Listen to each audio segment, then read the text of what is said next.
What's going on YouTube? It's Deej, back again with another video, and today coming at you with another 2023 NFL mock draft, another 3-round mock at that. Today's round 1, tomorrow will be round 2, and then Sunday we'll wrap it all up and give you the 3rd round portion of this updated mock. Always excited to share my thoughts with you all. Let me be sure to hear your thoughts down below in the comment section, whether you want to do it round by round or once we get all the way to the end of the mock draft on Sunday. Be sure to share your thoughts. Who's your favorite squad? What picks did you like? Which ones did you not like? Which ones you kind of mid on? And then let me know some other position groups you think they could target, maybe even other position players in specific that you think could make good fits for your favorite team. Love to hear your thoughts, and also just general football talk. I mean, a lot of news in the headlines right now about some of these draft prospects, and then we're that much closer to getting to Indianapolis. So I'm going to kind of talk about some of the tests I think some of these players are going to go off the charts with, and I'd love to hear some of your early predictions for who might go crazy in Indianapolis next week. But if you're new, be sure to hit that like button and subscribe if you want more mock draft content in your life. And of course, be sure to comment your thoughts down below. We kick things off with Chicago, and actually have them stick and pick here at 1.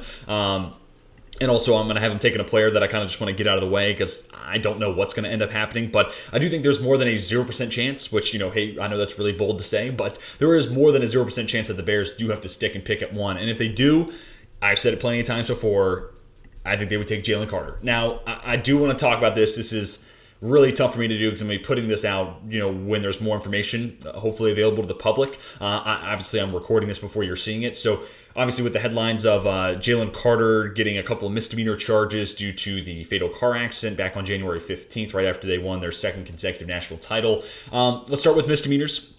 So, I don't really think you can quite equivocate it to Henry Ruggs. Now, granted, the situations do have a lot of similarities, but given Henry Ruggs was under the under the influence of alcohol, he was intoxicated, and he was the one going up and over 100, and then directly caused the end of life for someone and their pet.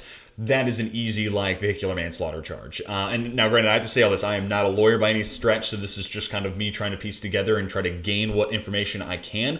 If you are more attuned to the legal field, I'm happy to take your opinion and your thoughts on this. But because Jalen Carter wasn't in the car with Devon Witherspoon, I believe is his name, that passed away, and then the recruiting staffer who was more than double over the drinking limits and going up and over 100 miles an hour, that is the person, had they survived, that would have been given the manslaughter charge. But that being said, Jalen Carter's involvement in this, is still so TBD, and I just don't know enough information yet. And realistically, is even when this is all kind of said and done, fans are not going to know every detail of this story. So it is really tough for me to kind of gauge. But since he was in a separate car, police on site were quoted as saying didn't show any signs of being under the influence. So, if there's no alcohol attached to Jalen Carter, and since his car didn't have anybody who lost their life, I do think ultimately it's going to stick to those 2 misdemeanor charges of, reckless driving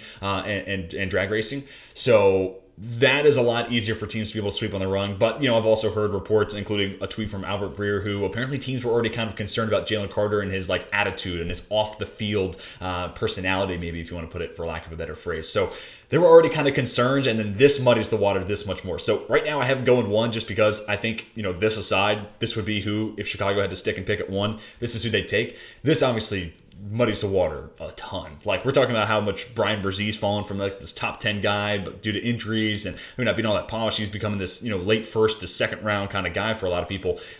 This off the field type of stuff could be even more damaging to Jalen Carter. So long story short, I really just don't know where this is going to go. So I kind of want to get him out of the way. I do think the Bears, with this aside, would take Jalen Carter if they had to stick at 1, so that's going to be my pick here. But, man, we're going to learn so much more information. And by the time you're seeing these videos, you might have more information than I have right now at the date of recording. So that is really unfortunate, but I kind of want to get him out of the way, kind of talk about it, because obviously it's huge news. So obviously going to be keeping close tabs on that one. But let me know what you think, how that ultimately plays out down below in the comment section. I am beyond fascinated because I don't know if I've ever seen anything quite like this with a guy leading up to the NFL draft being pretty much a lock as a top 4 pick. Crazy stuff.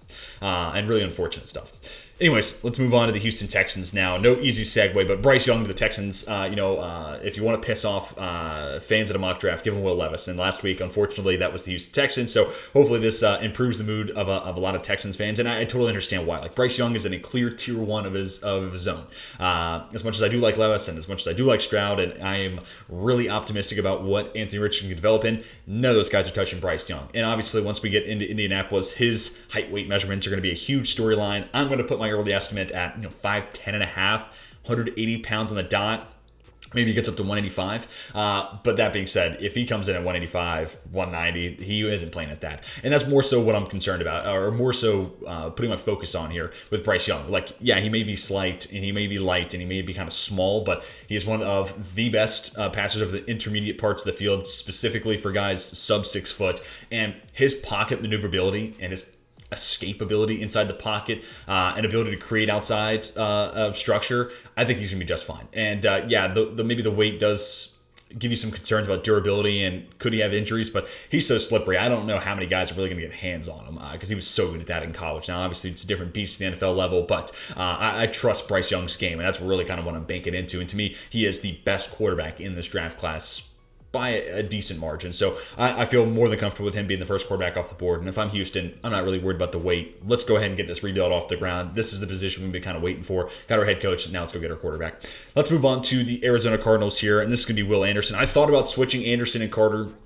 just for the sake of not having a guy who has just been dealt 2 misdemeanor charges going number 1 overall, but it kind of messes with everything else I've planned out for this mock. So again, for the sake of this, we're going to stick with Carter at 1, Anderson at 3. Either way, if this is completely flipped, it's going to be an A grade, barring the off the field stuff, for both teams, because they desperately need that defensive reinforcements. And for the Cardinals, I mean, you have got to figure out an answer there on the edge, especially if Zaven Collins is going to continue to play in the middle at that inside linebacker spot. In a perfect world, you can bring back Zach Allen, and then you have a guy who can do some stuff on the interior. You got Will Anderson making it work from the outside, and I'd also love to see this team bring back Byron Murphy. There weren't a whole lot of cornerstone defensive pieces, but now a couple of them are hitting the free agency market, and I'd like to see Arizona bring it back. Adding Will Anderson only makes that defense that much more legit. It is interesting to think about what Jonathan Gannon's influence could be, because if this is Carter or Anderson, again, taking the off the field stuff out of the equation, just coming from Philadelphia, like I could see Gannon that was a huge part of the Eagles' way of building a roster. I should do the same thing. That's a team with a ton of success.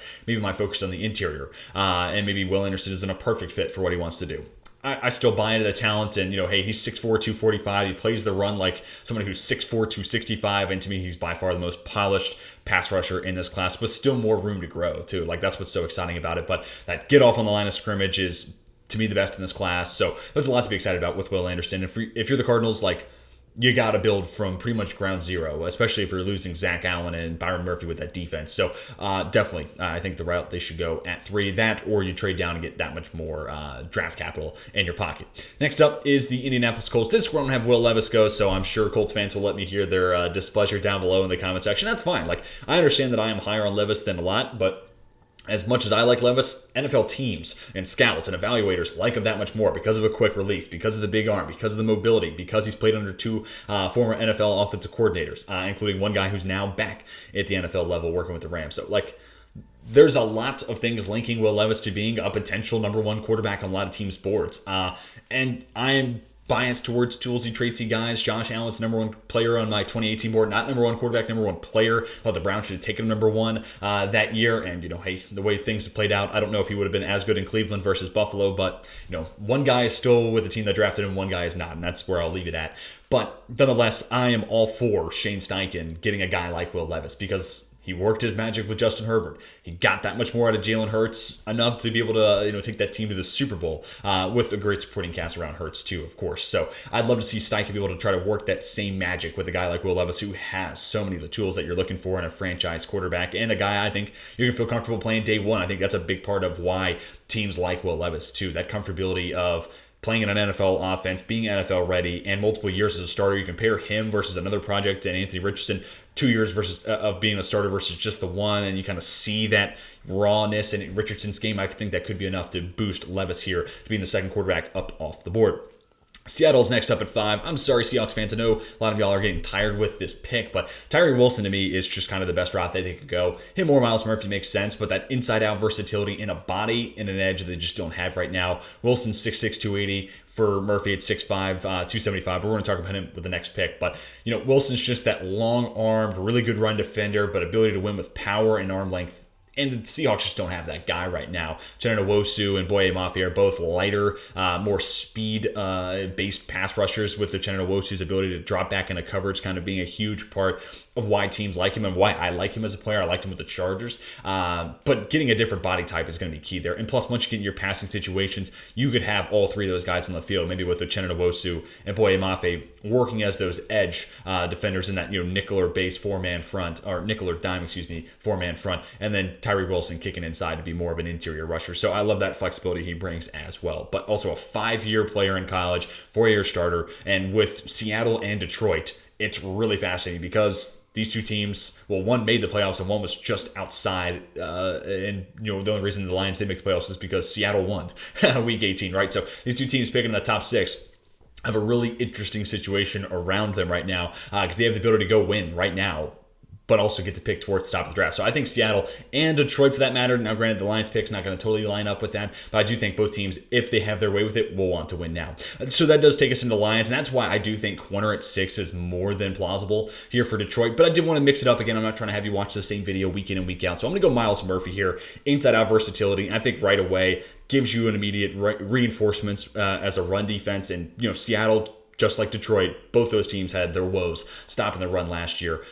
So being able to have this guy kind of be that base 3-4 defense when you're in your odd front, and then when you go to your even fronts, I think he can kick inside, and maybe it's him and Lee McNeil on the interior, and then on the outside you have Houston, maybe with the Acquire brothers featured, and then obviously Aiden Hutchinson, number 2 overall pick from last year. And all of a sudden you look at that defensive line, and it's like, yeah, there's a lot to be excited about. That's a studded group, but also young with a lot of potential too. So this will also allow us to kind of lean into the depth of the cornerback class, and we're going to go with one a little bit later on in the first round. But obviously, if you're a Lions fan, a little bit of spoiler here, it's not going to be at 18, so definitely stick around. Then we get to the Raiders at 7. I'm going to do something a little different here. If we're talking about corner going as high as 6, let's have the conversation at 7 as well. And same thing for Atlanta at 8. I don't think it's improbable. If the Lions don't take the first corner off the board, it should be a conversation those teams are having. So let's go Christian Gonzalez here. And if you were to ask me today, I think right now my CB 1, but it's close between him and Witherspoon, and it's close then with Joey Porter Jr. just barely trailing behind as my CB3. But,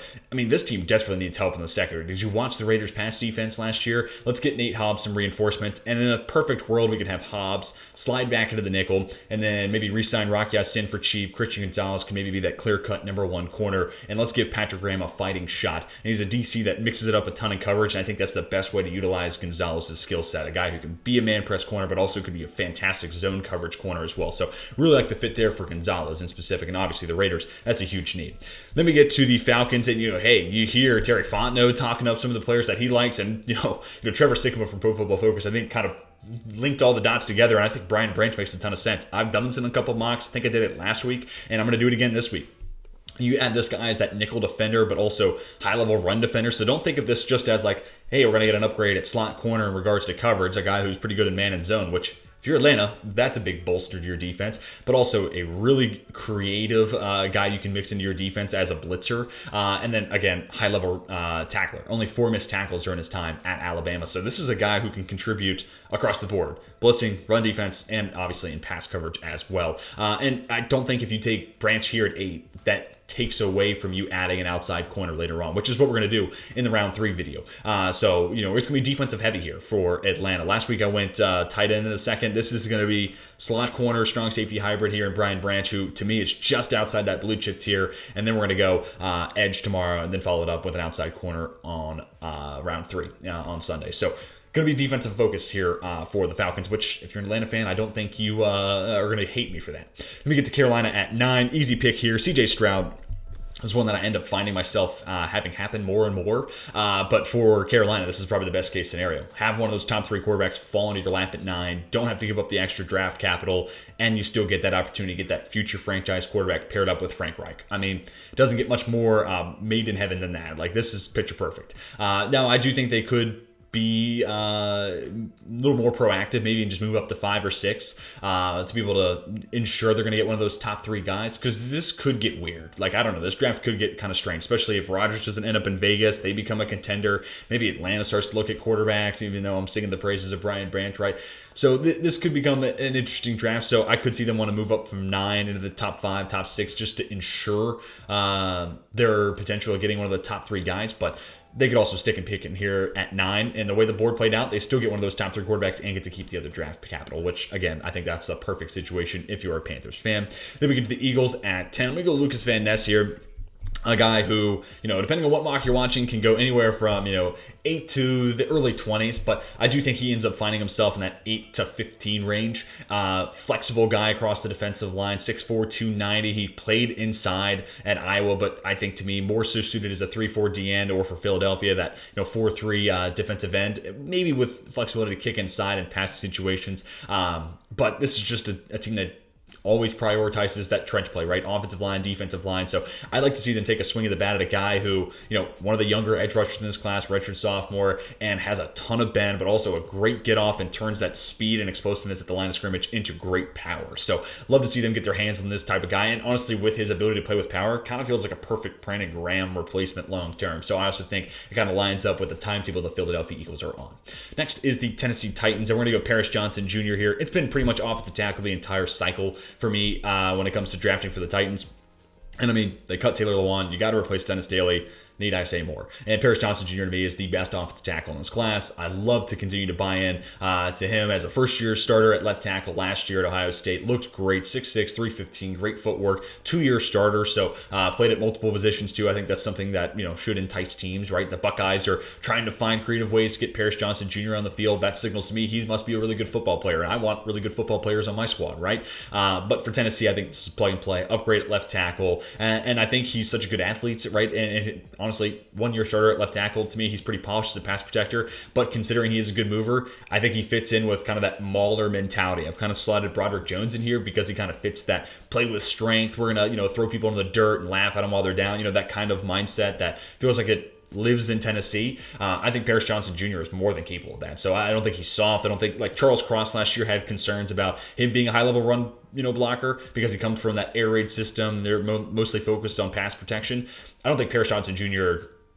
has those concerns attached to him whatsoever. So you're getting an upgrade in the run game. You're getting an upgrade in the pass game. A big win there for the Titans. Next, the Houston Texans doing a little something different here. I'm going to go Peter Skoronski, and a guy who can play all 5 offensive line positions for a team that needs offensive line pretty bad. This is an easy one to make, and I'm surprised I haven't made it before. He could be your right tackle, and you have Titus Howard kick inside to play guard.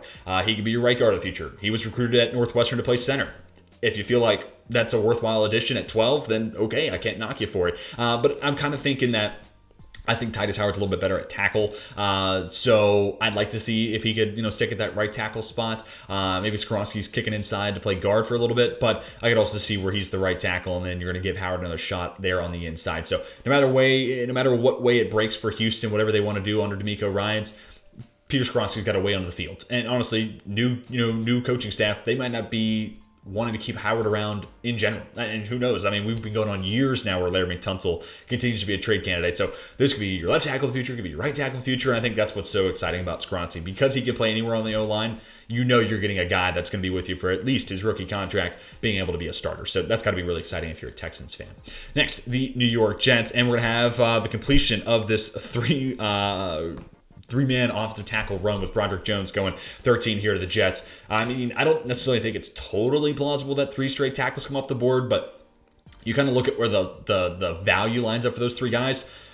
11 through 13 is kind of the right spot for all 3 of them. Maybe Jones a little bit later, but I'm also a little bit lower on Jones, so that comes down to your take on him. But hey, first-year starter this past year at Georgia, certainly put on display his strength. He has the frame and the size you want in an NFL left tackle. He's got the strength to go with it. And the Jets obviously have a lot of question marks at offensive tackle across the offensive line as a whole, really. Are you bringing back George Fant? Are you bringing back Dwayne Brown? What are you doing with Mekhi Becton? Do you think Max Mitchell could be a full-time starter? Because he did look solid last year, but in a small sample size. So how do you feel about that? I think taking a tackle here at 13 is the best way to go. And honestly, I'd like to see New York double up, draft another tackle in the 4th round, right? Like, let's just make sure if things get really weird, you have a contingency plan in place. Because if they make, an upgrade at quarterback, Derek Carr as a free agent signing or a trade for Aaron Rodgers, you're going to be a good football team. And I say this all the time about, contenders. Like, when you have a problem, you are not in a position to say, okay, well, we'll just address it in the offseason. Don't worry about it. It's, okay, no, we're winning games and we need to continue to be in playoff contention, Super Bowl contention potentially if you get Aaron Rodgers into the mix. So what's our answer? We need it now. So I'd like to see them honestly double up a tackle, once in the first and then once in the fourth, maybe with some of the guys that linger around into day 3.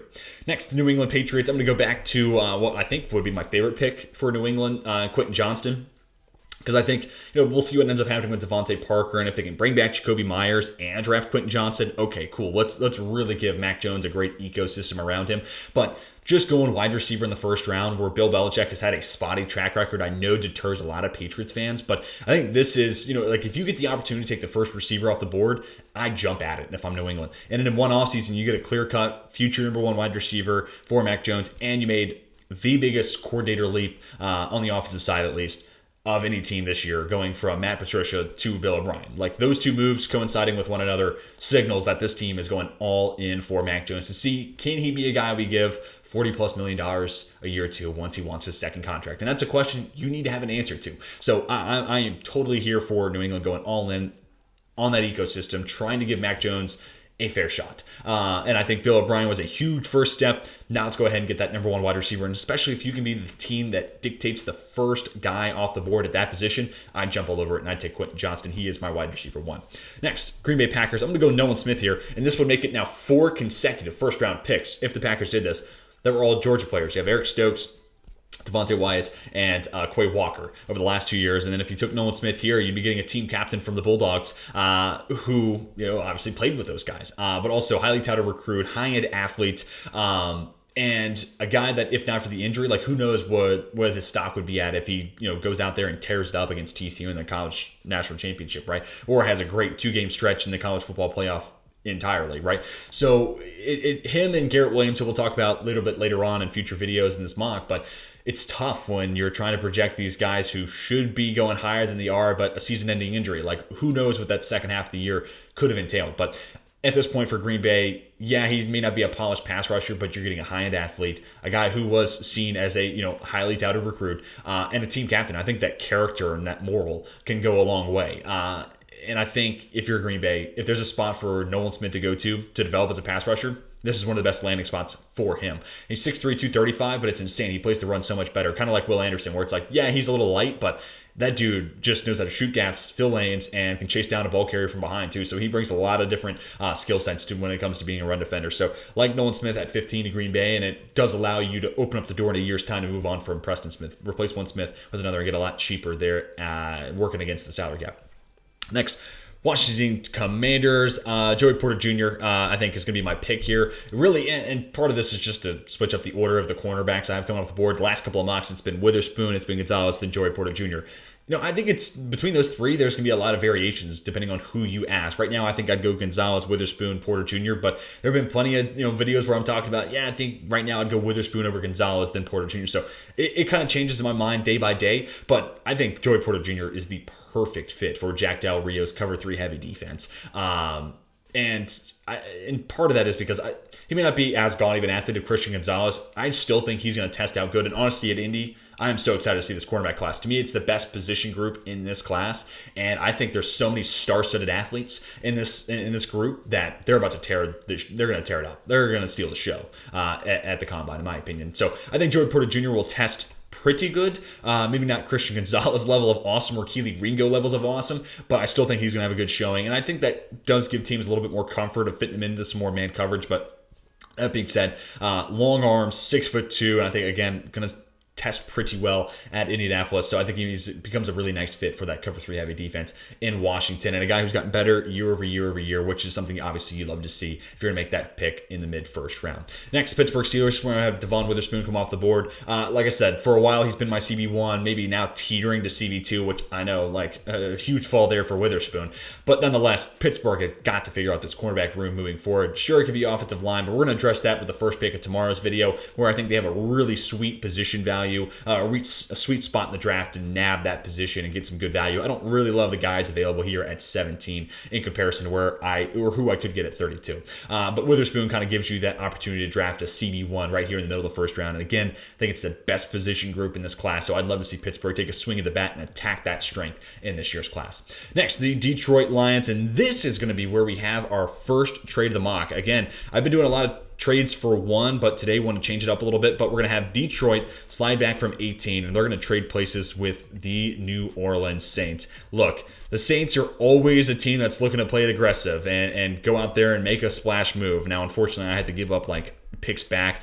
Mock Draft Database is a great website, but one of their shortcomings, I think, is this, pick for pick trade. Realistically, if this was 18, trading back to 29, you're talking about, no first rounder next year. That makes this trade tough. But at that point, it's going to be 40 and then next year's second. If you were to ask me, it's going to be a 1 and then 2 twos to move up 11 spots to get to Detroit. But having to, bow down to the simulator. So Lions fans, don't kill me. I think you get more in real life. But here for the New Orleans Saints, they get Anthony Richardson. They played aggressive, they move up 11 spots, the Mickey Loomis way of doing business, and they go get that future franchise quarterback. And he's also cheap, right? So not only are you making the projection play and trying to figure out how you can maximize Anthony Richardson, if all works out, boom, you have a superstar talent there at the most important position in the game, but also a team that's north of $50 million over the cap. This makes so much sense because you have got to clean the books eventually. And drafting a rookie quarterback is the biggest advantage you can give any team, as long as they're at least okay. If you have a competent rookie quarterback or a competent quarterback on a rookie contract,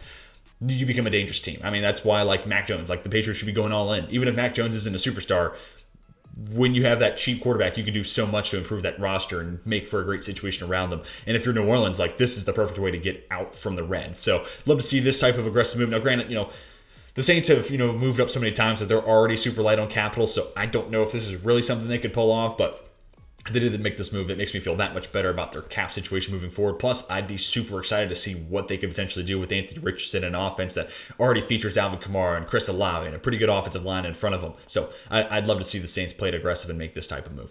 Next, the Tampa Bay Buccaneers. And yeah, I'm going to make it another week where I go Bijan. It's a cop-out, I know, but it's hard to find where Bijan's going to go. And then you have quotes from Todd Bowles saying, we're going to establish the ground game next year, right after they cut Leonard Fournette. So they've kind of, opened up a starting spot for Bijan and then put out a quote, which, hey, it's off-season talk time. You're going to say stuff like that. Hey, we want to be able to run the football, and yeah, we want to have a great passing attack, and our defense looks really good. You're going to get coach speak this time of year. It is what it is. But I could legitimately see them being like, hey, well, now Lenny's gone. He was the issue. Now let's get Bijan in here. But he does also bring, on top of his great rushing, a skill set. He can win with power, he can win with elusiveness, has the long speed, has short area quickness, but also a lot of receiving ability. And I'd love to see an offense that features Mike Evans, if he's still around next year, Chris Godwin, Russell Gage, and then Bijan Robinson as a pass catcher out of the backfield and maybe doing some work in the slot. So, it may not be the most game-changing pick here for Tampa Bay, but they do, I will say, have a good offensive line in front of them. Compare that to Pittsburgh when they drafted Najee Harris a couple years back. The offensive line that I think Tampa Bay's working with right now and is a healthier state. At least you have Tristan Wirfs, right, who is a whole lot more than anything else that Pittsburgh had that year. But also Ryan Jensen's back out of retirement from when he retired last year. So I think there's enough to work with there if you do take running back in the first round to get some immediate results out of it. Next, the Seattle Seahawks here at 20. This is going to be our second trade of the first round. I'm going to have Seattle moving back a handful of spots and trading places with the New York Giants. So 20 back to 25, and then Seattle's going to get another top 100 pick at 100 to be exact. And this could be even more. Again, the pick-for-pick trades, I have no control over it. Yell at the simulator, not me. But this allows the Giants to draft the second wide receiver off the board, and it's Jordan Addison. To me, if there's any wide receiver I can give New York, it's Jordan Addison. I think he could be the Stephon Diggs type for Brian Daboll in this offense. Not to say Jordan Addison is guaranteed to be Stephon Diggs, definitely not, but a guy with good speed, great quickness out of the breaks, really crisp route runner, to me the best route runner in this class right now, and the guy who I can feel the most confident about day one being able to contribute. And we're coming off of Daniel Jones' best year of his career. So adding a clear-cut wide receiver one feels like it could be that extra little bit of nudge to get that much more out of him. So we'll see what the contract ultimately becomes for Daniel Jones. Is it just the franchise tag? Is it, a 3-year deal? Is it a 2-year deal really structured as one? So Whole lot more clarity to be given once we have that for the Giants situation. But nonetheless, wide receiver is going to be a need no matter what happens under center. So love to see them go ahead, play it aggressive, move up 5 spots, and go get their guy in Jordan Addison, who I think would be the perfect fit for that offense. Next, the Los Angeles Chargers. Not going to do anything crazy here. I'm going to go Zay Flowers, and I'm going to follow it up with the Ravens taking Jackson Smith and Jigba. We'll kind of go 2 for here. Zay Flowers for this 1,000 times. I think this team is missing that speed element to their offense. I do think Keenan Allen is going to ultimately be cut, so Jackson Smith and Jigba makes for a perfect Keenan Allen replacement. Something I'm sure I'll explore once Keenan Allen is officially cut. But for the time being, I like to fantasize about the idea of Zay Flowers being that third fiddle in the pass game, in addition to Keenan Allen and Mike Williams. Because then you're talking about that underneath, crafty route runner from the slot, the possession guy who can stretch the field a bit, Mike Williams, and then that guy who's so hard to bring down, twitchy with the ball in his hands, but also a great deep separator with abundance of speed. So love how that kind of brings that trio all together, but I'm starting to become pretty doubtful that Keenan Allen's going to be there next year. So this could just be playing off of Mike Williams. So you have 2 guys who can stretch the field, but do it in drastically different ways. And Justin Herbert is one of the best arms, maybe the best arm in the NFL. I want to see a guy who can help unlock that. I think Zay Flowers can be that guy. Meanwhile, for Baltimore, you talk about Todd Monken coming in, so it's going to be a little bit of a different offense, and whether or not it's Lamar Jackson or not, they need wide receiver help. Same sort of stuff we were talking about with the Giants a few picks ago. So I'd love to see them make this type of investment. I think Jackson Smith and Jigba, the way that offense has kind of in years past been, built has been a whole lot of 3 receiver sets. That's been kind of my caution about JSN going to Baltimore, but I think that's going to change some. And I think he could be kind of an Amon-Ra, St. Brown, Cooper Kupp type of guy that has that volume role just out of the slot. And that's really interesting because then you can do some different stuff with Rashad Bateman. And then I want to know how that changes the role for Mark Andrews too, right? Guy who does a whole lot of work over the intermediate parts of the field. Can you change that up enough to where it's not 2 guys picking off of one another's production, Andrews and Jackson Smith and Jigba? I would hope so, and that would be the job for Todd Monken for sure. So ideally this is, to help out Lamar Jackson, but again, we're going to have to wait and see to get more clarity there. I do think he is going to at least be tagged, but what happens after the franchise tag is kind of up in the air right now for Baltimore. Next, the Minnesota Vikings at pick 23. I'm going to go Cam Smith here. It's been a while since I've gone corner in the first round for Minnesota. I still believe in Andrew Booth Jr. To me, he was still a first-round corner despite falling into the second round. And plus, you got Lewis Seen coming off of injury. He's a safety, though. And then Cam Dantzler, who I think has kind of I think he had a career year last year. Still room for him to grow as well. So I think you already kind of have 2 young corners you can invest in. But nonetheless, kind of like Pittsburgh a few picks ago, lean into the strength of this class and take a guy in the first round because who knows? Andrew Booth Jr. might not work out. Cam Dantzler might take a complete step backwards this year. So going ahead and having that guy who can feature in or be potentially that CB1 of the future goes a long way to improve that pass defense. And kind of like what I talked about with New England, there is no bigger leap going from Matt Patricia to Bill O'Brien, except for on the other side of the ball in Minnesota, right? Like the defensive coordinator jump from Ed Donatel up to Brian Flores to be as stark as it gets on that side of the ball when it comes to defensive coordinator changes this offseason. So I think that's going to go a long ways to making those young corners play that much better. But I'd still love to see them take a swing of the bat, whether it's here at 23 or later on, round 3 at 87. I think they should go corner with one of those 2 picks. Next, the Jacksonville Jaguars at pick 24. I'm going to go with Sirens Torrance here. Immediate upgrade there at left guard, and you just spent all that money offseason ago on Brandon Sheriff. You might lose Jawan Taylor, so we might not be done with the offensive line. But nonetheless, I think they can get a clear upgrade there at left guard. Might help Cam Robinson look that much better. This was actually an offensive line that was really good in regards to pass protection, but really poor in regards to run blocking, which Travis Etienne can be lightning in the bottle plenty of time. Like, he is hard to bring down. He is as elusive as it gets, which makes him super exciting as such a young player. But let's go ahead and make his life a little easier, right? Let's get a mauler. Let's get a mean guy who can move people with force there at the left guard spot, help out Etienne, but also Torrance, with that transfer from Louisiana Lafayette to Florida, he did a whole lot better in pass protection than I thought. That's kind of why early, my way too early position rankings, I was a little skeptical on it because, I don't know, that jump to the SEC and seeing those pass rushers is a different animal. And he held his own. He more than held his own. I think he was a solid pass protector this year. So from both sides of it, I think Jacksonville could be excited about this pick at 24. Next, Seattle Seahawks at 25. We've already gone Tyree Wilson. I'm going to double up here on the defensive line and go Brian Brzee. We're going to go ahead and have his, fall down the board, come to a halt here. And now you get Tyree Wilson and Brian Brzee. You are just adding length and you are adding athletes. There are going to be few guys that post up crazier looking numbers than Tyree Wilson and Brian Brzee. Brzee obviously comes with the health concerns and missed some time last year due to some family issues, which not much that he could have done to control that. But I like this as an opportunity for Seattle to kind of bank into that upside. Because I think they have the pieces to give Brzee maybe a smaller role year one, and then year 2, year 3, maybe he kind of takes into a bigger role, steps into it. And I think he could stand to add like 15, 20 pounds, but you're talking about a freaky athlete and a highly touted recruit. I'd buy into that. Change his body up a little bit and then give him some proper coaching, because right now this guy just doesn't know how to be a pass rusher at a super high level, so he just needs some coaching there. So again, I think whether it's bringing back Poona Ford or Al Woods giving you one more year, I think you can buy Brzee some time to get ready, especially with the addition of Tyree Wilson earlier at 5. But focus on the trenches here, trying to improve that defense, and I think 2 guys that right away give you a lot of reinforcements in regards to run defense, which again, leading up to that week 17, week 18 bump from Seattle where they made that late playoff push. I don't want to say late because they were in the playoff picture. They started to fall out of it, and then week 17, 18, they kind of put themselves back into it. But that lead up to week 17, 18, that run defense was hard to watch. Then we get to Dallas at 26. I'm going to go Jalen Hyatt here.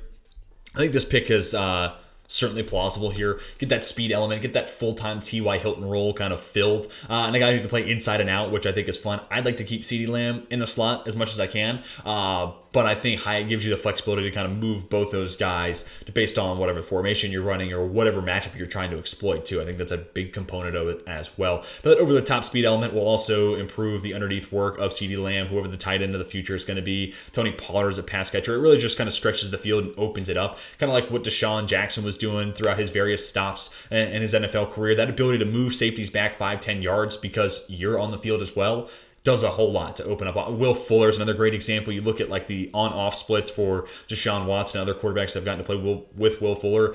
It's stark. It's a huge difference. So love to see Dallas be able to add that type of guy in their offense here at 26. And I think Jalen Hyatt, I think of him more as a second round guy, but late round one, I can kind of give it a solid enough grade, especially because I think Dallas already has that role carved out after getting to see T.Y. Hilton in that offense last year.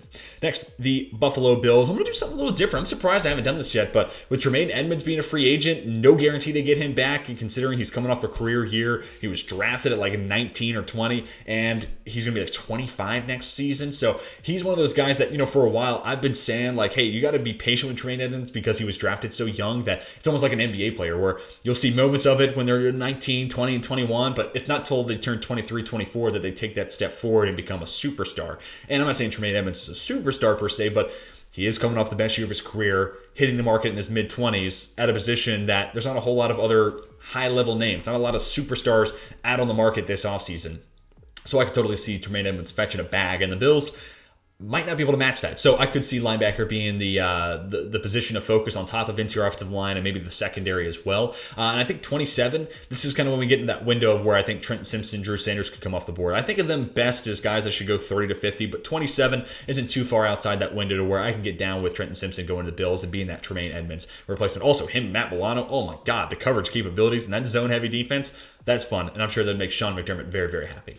Next up, the Cincinnati Bengals. And sorry, back-to-back weeks where Michael Mayer just falls into your lap, and I think this is about as low as he goes. That, or if New Orleans was still at 29, that would be like the hard floor. So sorry, Bengals fans do the same thing 2 weeks in a row. I know you're looking at offensive line, and you can always add corner and edge rotation guys. Totally, I'm with you there. We're going to do some of that stuff in tomorrow and Sunday's video. But nonetheless, if Michael Mayer, a guy who is blue chip or just outside of it, depending on how much you weigh athletic numbers and what we get at Indy, will kind of paint that picture for me. We'll see how slow and maybe lack of athletic ability he has. But when you just look at the tape and the impact he had at Notre Dame, he was their offense, especially this past year. Like Notre Dame had next to nobody they could really trust at wide receiver. So Michael Mayer was lining up wide, he was lining up in the slot, he was playing in line. I mean, like they were trying to do any and all things they could to get him the football and get him into space and try to do the most they can with him. And for Cincinnati, I think the opportunity to get a blue chip or close to it type of guy at a position that is an area of need at 28 has got to be enticing here. Plus, I've said this a couple times now, Tyler Boyd is going to be the guy. He's going to be the odd man out. He's got to be the guy to go. I think you keep Higgins, you keep Chase, and then obviously you're going to pay Burrow. So where can you fill in that Tyler Boyd production? I think tight end, Michael Mayer, on top of whoever ends up being that slot guy in the future. Maybe it's Irwin. Whoever it ends up being, him and Michael Mayer, I think could be the guys to replace Tyler Boyd kind of as an aggregate. Then we get to the Lions at 29. I'm going to have them taking Keely Ringo. I still think Ringo is a round one guy. Honorable mention, though, to Darnell Washington. If you're a Lions fan, I know a lot of Detroit fans are not in love with the idea of tight end. But Darnell Washington, with his blocking ability, with that offensive line, would just be unfair. They could legitimately have me in the backfield probably running for 3.5 yards a carry. So thought about it, but instead I'm going to go Keely Ringo, get that guy to be a running mate with Jeff Okudah. The downside of waiting to take a corner here versus getting a guy at 6 is like Christian Gonzalez, Devon Witherspoon, I think, can be impact players right away. Ringo, obviously, people have some concerns. He's 6'3", though, long arms. He's going to have a blazing fast 40. I'm excited about all that, but those are all tools. They are all things that could make for a good player. He's not quite there when it comes to his tape. You go back 2 years ago, that 2021 National Championship team, I think he played a little bit better than his past year in 2022. And corner can be variable enough to where once you see that high level of play, that might be enough to kind of bank into it. Kind of the same stuff we said about Derek Stingley Jr. last draft season. So I'm still buying into Ringo's upside. He just might not be as surefire of an immediate impact guy like a Christian Gonzalez or a Devon Witherspoon at 6 would be. But, you played the game, you drafted somebody else at 6, and now you're going to get Ringo at 29. You still go D-line and corner, which I still think is going to be the recipe that the Lions ultimately end up with in round 1. Next, the Philadelphia Eagles at 30. I'm going to go Emmanuel Forbes. I'm going to get him back into the first round here. This could be him or Tyreek Stevenson. I feel a little bit better about Stevenson, but I want to talk about Forbes because his weigh-in at the 40 is going to be huge. He's a little bit of a slim, lighter guy, and, he's got long arms, and he's got good height right around that 6-foot mark, so there might be enough that kind of negates the weight concerns, but depending on what that number is, he could kind of leave that first round conversation, become a firm day 2 guy, somewhere there mid to late second round. I could see being kind of where he ends up falling. But nonetheless, I just kind of want to talk about him in the round 1 video. Keep an eye on Emmanuel Forbes and his weight, but he is a 3-year starter at Mississippi State with 17 career pass breakups and 14 interceptions, 6 being pick sixes. So weight aside, the dude's got a knack for being able to find the football, get his hands on it, and more often than not, he comes down with it and takes it back the other way, almost half the time of the plays that result in interceptions. So a lot to be excited about there when it comes to Emmanuel Forbes, but I am keeping my eye on that weight. That could be a bit of a concern that kind of pushes him down the board over the next couple of months. Then we get to Kansas City, wrapping up this first round portion of the mock. Let's go BJ Ojulari. I think he makes for an awesome pairing with George Karlaftis, a first round pick last year. One guy wins with speed with Ojulari and his bend, and then the other guy, Karlaftis, wins with his power and ability to kind of play through tackles. So makes for a really nice 1-2 punch. Their skill sets kind of complement each other really well. Lets you play mixed match against opposing tackles, which I think is really fun. And plus, like I've said 1,000 times with the Chiefs, you're going to be a good football team next year. You're going to be winning a lot of games. Teams are going to be trying to make comebacks and playing from behind. They're going to be passing the ball a lot. So let's go ahead and continue to add to that edge group. Whether it's Kalijah Cansey there on the inside, maybe it's a little redundant with Chris Jones, but if you could have 2 Chris Jones on your defense, I think you'd be pretty excited about that.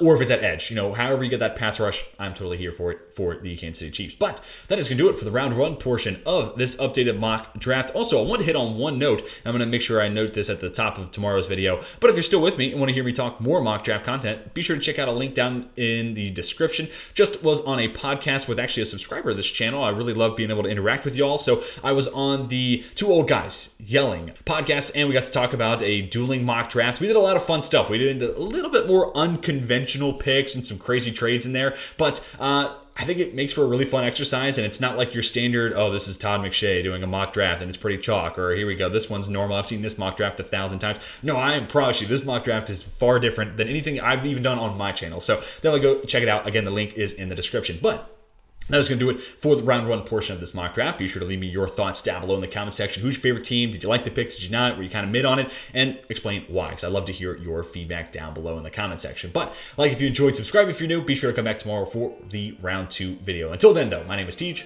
and I'm signing off.